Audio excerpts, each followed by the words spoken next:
Hi everyone, this is Jim. Welcome to this Blitz chess postmortem video. This is a postmortem of my Blitz chess game number 92, where my opponent opened with e4, and I replied e5. We went into the Ruy Lopez, the Marshall Gambit line in the Ruy Lopez. So let's check it out. E4, e5, knight f3, knight c6. You'll see Ruy Lopez is another main line in the database, comparable to the Sicilian in terms of its popularity, and we're playing all the main moves right up to this point. I play b5. It's a little bit out of order to play b5 here if you're going to play bishop e7, but it turns out to be the same. After b5, he plays bishop b3, and then you have a choice of playing bishop e7 and going back into the main line, which the main line is bishop e7 first and then b5, so you'd end up in exactly the same position. Or you can play bishop c5 now, a line that I called the modern main line. So I went for the old main line here, and I played rook c1, and I castled. Castling is the move that indicates you're thinking about playing the Marshall Gambit. If you want to just play straight up Ruy Lopez main line, closed Ruy Lopez, you play d6 here. And after castling, c3 is the way to continue and allow the Marshall Gambit. If you want to avoid it, you can play one of these other moves: h3, a4, d4, d3. Yeah, they can all be played, and white still gets a normal opening advantage, so no reason to avoid those. But if you want to allow some exciting chess, you can play c3 there.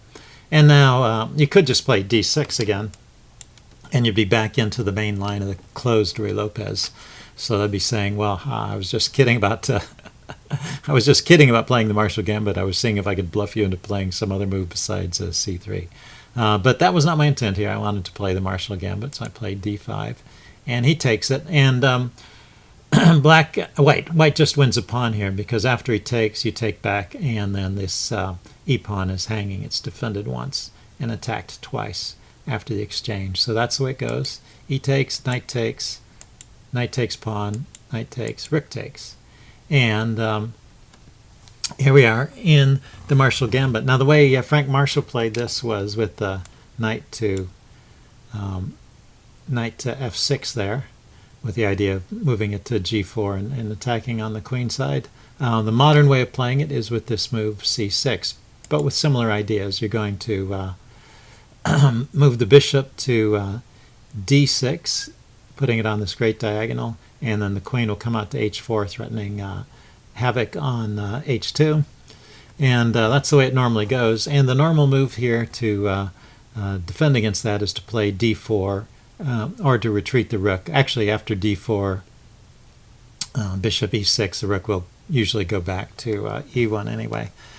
But I wanted to put in an advertisement here. If you want to learn more about the Marshall Gambit of the Ruy Lopez, I cover this in one of my Chess Basics videos. So take a look at the Chess Basics playlist for the one where I'm talking about the Marshall Gambit. Okay, so back to this game. My opponent, however, played an unusual move, queen e2. And so we're out of the opening book. I'm leaving the chess engine off because there's some tactical quiz opportunities later, and I'll report what the engine said. So this is a mistake, this move, queen e2.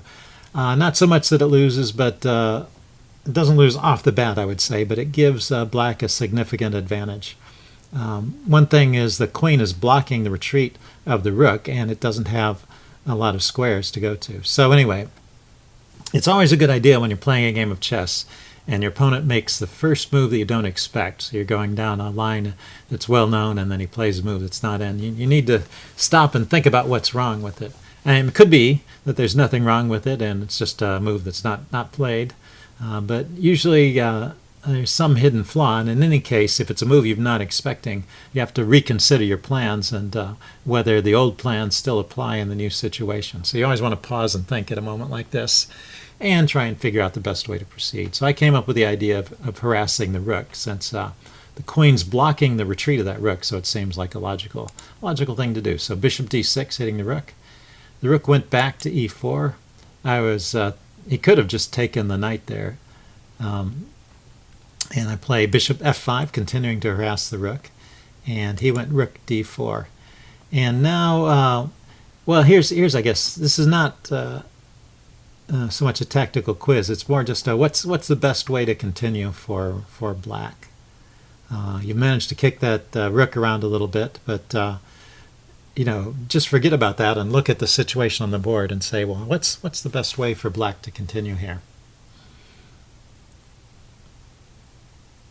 Okay, pause the video if you want to contemplate this some more. I'm going to give the answer away. It turns out there's a very simple plan for black that wins.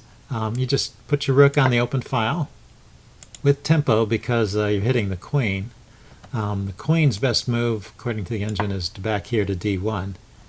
You put your queen on e7 now, and you're actually threatening checkmate because queen there, queen takes, rook there is checkmate. So let me back up just for a second. I've given away the answer already, but when you assess this position, one of the things you should notice is that white's pieces are all blocked in. These pawns here are blocking the normal development of the knight and the bishop, and the rook can't get out either. So it's logical in this position that there should be some sort of direct attack that's winning, and you should spend some time looking for it, particularly if you have time in a slow game. Okay, so anyway, it turns out that it's a very simple direct attack. Rook to the e-file, queen gets off, queen to the e-file, threatening mate, and now the only way to defend against the mate, or maybe it's just the best way, but it was the computer recommended move, was king to f1, so now queen there, queen takes, rook there, king takes, and he survives. And then the simple move, queen to e5, and keeping all these threats on the e-file, and and also threatening to come in on h2 and checkmate over here. And the computer evaluation is already swinging to minus 10 or 11, so he's going to have to give up massive amounts of material to fend off mate. One neat point is if he plays g3 to stop the bishop and queen from coming into h2, you have this move check here, and that mates because the king comes here, and then you have the same mating trick on e8 that you had before. Let's see, that was a mistake. Let's erase that line.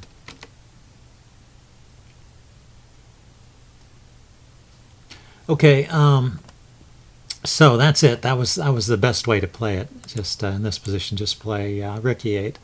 But as so often happens in Blitz, I had started on this idea of harassing the rook, and I just continued with the same plan. So at some point, that rook just has nowhere to go, and he gives it up for the exchange. But this is just a slight advantage for black. It's no longer like an overwhelming win like that other line would be. So we continue on, I think, making pretty logical moves. I develop my pieces, and he tries to get a counterattack going. And here, actually, the computer thinks that white is pretty much equalized, so he thinks he should just grab my, after I play a5, he should just grab my bishop, and you know, he would have the bishop pair as well as a pawn for the exchange, and that's pretty much an equal game. I still have some pressure along the e-file, but somehow a lot of that has disappeared, and he's managed to get his pieces out. So good play by white through this sequence. But b4 is a good move, opening up more lines and taking advantage. If he had taken the other way with the c-pawn, I would take back, and then the a-pawn is pinned. So he takes the a-pawn first, but now I can take back and open up this line, which helps me. It gives me a rook to the back rank. And so I exchange and play bishop g7, and now I'm trying to maneuver my rooks to get them to the back rank. And this move here, bishop to c2, was a blunder because it allows me to trade and get his rook off the back rank, and I get what I wanted in one move. But let's back up. I went right past one interesting point here. Instead of the move rook a v8, there's a simple tactic here. So here's your next tactical quiz. Not any deep line, just a simple one-move tactic. Okay, pause the video if you want more time to think about it. It's a I'm going to give the answer away. It's a double attack. The move queen a3. Queen a3 hits the rook and hits the bishop. So he's losing one of those. He can't defend.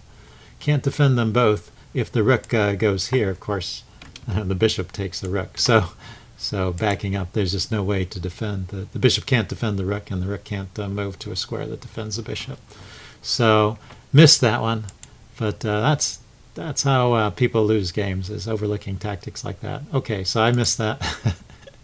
Play on, and he takes there, and I take here, and he goes rook c1, and then I play one more move, and my opponent resigns. But that was not the best move that I played. So why don't you look at this position as your last tactical quiz in this game, and see what you would play here. Another very straightforward tactic. Okay, pause the video if you haven't got it yet. I'm going to give the answer away. What you should play here is rook takes, because after he takes back, queen here is checkmate. Knight takes, rook there is mate. And that would be game over. So I missed that one too. But I just played rook e to b8. And, you know, if he takes my rook, I'm going to come in with the rook.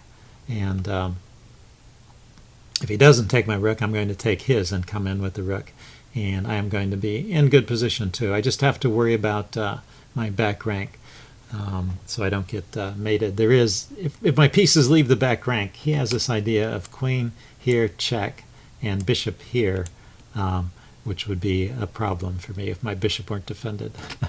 So you do have to stay awake and on the lookout for things like that.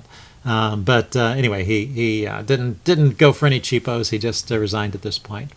So hope you guys enjoyed that. Leave any comments you have in the section below, and I'll see you again later. Bye.